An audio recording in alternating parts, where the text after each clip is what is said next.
rate is 1.41%. This represents the lowest vacancy rate in 56 years. Even more alarming is the availability of units with the lowest rents. Units renting for less than $1,100 had an availability of 0.39%, and units renting between $1,000 and $1,649 had an availability rate of 0.91%. The HVS also found that citywide, 25% of households are severely rent burdened, paying more than half of their income toward housing costs. Those with the lowest incomes are suffering the most. 86% of unsupported households, meaning they don't have a voucher and they don't have any subsidy, that earn less than $25,000 per year were severely rent burdened. That is almost 90% of low-income New Yorkers. Together, these findings are evidence that our city's intersecting crises of rising evictions, record homelessness, and housing unaffordability are only worsening. As New York City is experiencing a housing shortage and affordability crisis, the likes of which has not been seen in decades.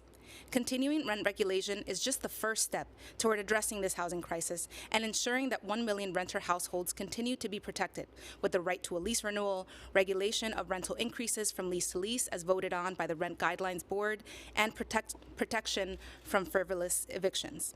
The rental protections provided by rent regulation are a key pillar of three, I say, that must move forward in order for the city to progress against the housing crisis. We must increase housing supply by removing bureaucratic barriers. That's free for the government to do.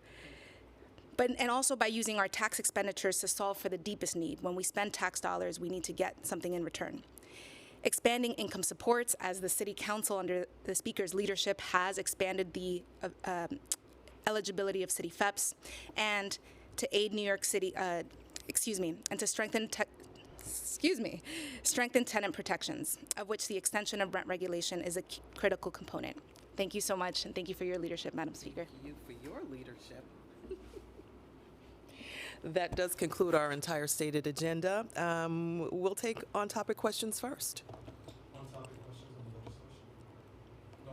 Yeah, sure. Councilwoman, can you explain a little bit why you feel like the Department of Education hasn't been providing enough information on class sizes and respond to the comments from the chancellor that there's no way they can hire enough teachers even if they wanted to meet the law?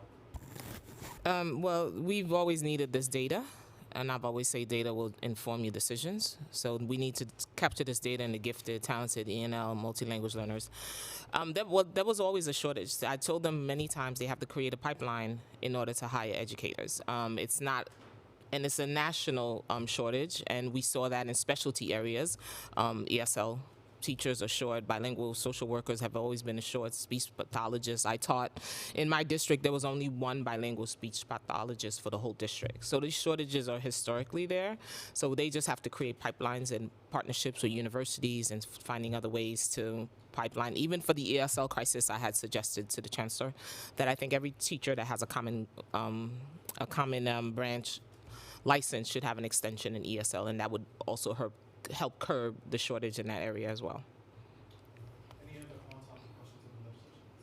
Councilmember Stevens, in regards to, I believe it's 44% of the city buildings are rent stabilized apartment buildings.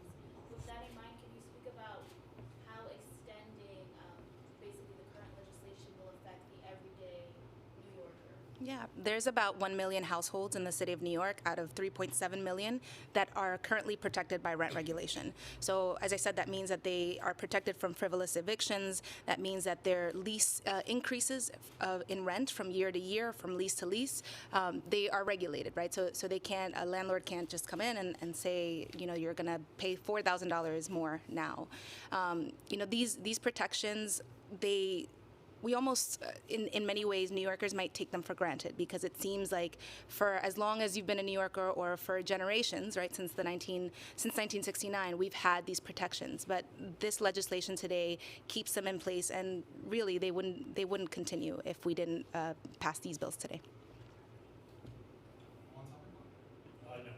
Not, okay, we move into off-topic questions. I'm gonna go with Bob. I have two. That's what they permit on the other side. I don't know if the same standard. This is a different side of City Hall. Okay.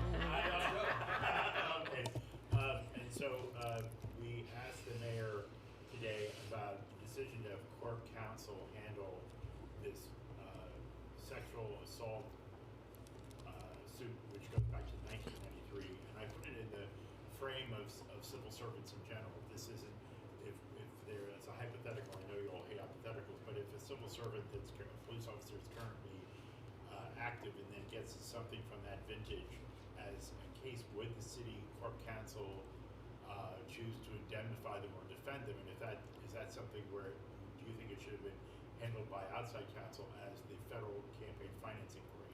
You know, I watched, as I do, I watched the press conference, and you guys really exhausted that question. Corp Counsel was in the room. I think Judge Radix answered the question a lot. I cannot, not express what she's already expressed as the Corp Counsel. She referenced the charter. She referenced, the ability of city workers to have representation by Corp Counsel. But, we're going to review all of this in relation to the law and details, of the civil lawsuit. But I'm going to stand right now with what Corp Counsel said in her response. Okay, as another question, you set an important signal with the $700 million joint appropriation announcement for nonprofit social welfare workers. Yep. It will be a game changer for those folks. They're pressing for something as generous and uplifting in Albany. That hasn't happened yet. Tomorrow there's going to be home care workers who've been fighting the ban on the 24-hour workday.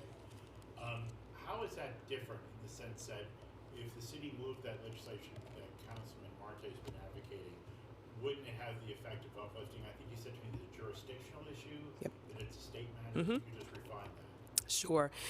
Again, Bob, I absolutely support the workers and their desire for improved working conditions. That goes without saying.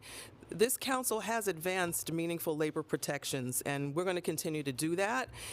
But the city council cannot, and we keep on saying this, we cannot change State Department of Labor regulations or Medicaid reimbursement rates. So the solution to address the 24-hour home care has to occur at the state level. We even had the state chair on this committee speak in the oversight hearing, and the chair said the exact same thing, that this is a state issue. So we've got to be honest, with the folks who do this work and care and are impacted by this, that the city council does not control Medicaid and home care health care regulations. We passed a resolution saying that the state is responsible for this, of course, and we want that to happen. It's got to happen at the state level where it lies. Thank you. Michael? I want to go back to the Corp Counsel thing for a second. There have been many instances where, in a situation of alleged police misconduct, where Corp Counsel hasn't picked up a representation, Right. where those accused have had to get their own lawyers.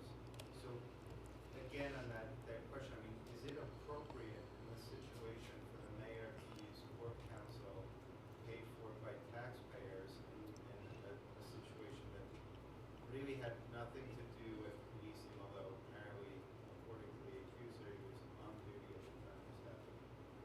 Is it appropriate for the city to pick up the bill for that? Again, I'm going to rely on what Corp Counsel said. If legal advice and Corp Counsel is available per the charter, that's still the answer. Bobby? Can I just get your thoughts, generally your reaction to say the details that were in the lawsuit? I mean, do you find it disturbing? Are you inclined to believe that one of you brought the charges? Thank you, Bobby, and it's good to see you in the Red Room again as well. The allegations of the lawsuit are very serious. I don't think anybody would deny that. It's really important that they are fully reviewed, and it's important that due process is allowed, as in any case. So I'm going to refrain from any further comment on that right now, but due process has to take its course. So we're gonna go Nolan, finish Nolan, and then Jeff. The administration says they're looking, the chancellor says they're looking for money to fully fund the 3K. The 3K programs to replace some of the expiring pandemic aid. The mayor himself, the OMB chair, have committed to it. Will you agree to bring a budget to a vote if it doesn't fully fund pre-K and 3K? Well, the budget process is going to go forward. We are, as we do every year, look forward to passing a budget, one that is a good. One that is good and the best budget that we can pass. As far as 3K is concerned, that is a top issue for this council. I don't think that we've made a secret over our concern over 3K, over our concern that families are leaving the city because of a lack of affordability for education for their little ones. And we are going to push as hard as we possibly can for the restoration or creativity to maintain 3K to the best benefit of all New Yorkers who need it. Does a good budget deal not include full replacement of that money? That's going to be under consideration during negotiations. We're going to hope that we get full restoration. Thank you. Jackson and Zinni. The state budget's hopefully going to pass next week. What do we got? What's your absolute top priority? What are you looking for from the council in that regard? And do you expect any movement on migrant funding? Oh, good question, Jeff. I think as far as the state is concerned, we are hoping that a successful revisit on the housing stuff gets pushed to the front of negotiation so that we can indeed move when it comes to housing and the need for housing and the need for our state partners to be fully invested in housing for all New Yorkers. And the other part of your question was, forgive me, Migrant funding. migrant fund. Been part of conversations. Yeah, that also is top of mind also when it comes to the state. And of course, you know, the state has to do its part. We sound like, you know, and I always date myself when I say the broken record, but some of us remember broken records, right, Bob? We remember those. We have not been fairly treated when it comes to funding. We all know that. So it really, really does, it behooves all of us for our state partners to do their part in helping us with appropriate funding for migrants as well.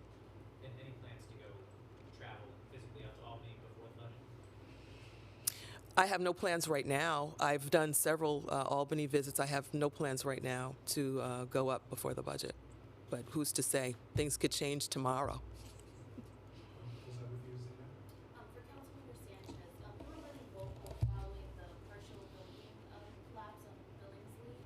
Yesterday, I know you're familiar with it, tenants got together with the Legal Aid Society and also DOB was involved in that lawsuit. They were in court for the first time yesterday, and the landlord successfully argued for more time to correct the issues, and now they're saying there's a lead issue because of the collapse. And tenants, you know, they're saying following this collapse, violations continue to grow, and the landlord continues to circumvent his duty to correct these serious issues. What's your response to that following yesterday's court? Yeah. I mean, we at the city council, our partners in the state, the federal government, we have laws for a reason. We protect children from lead poisoning for a reason, right? Because that can alter the course, the trajectory of their life.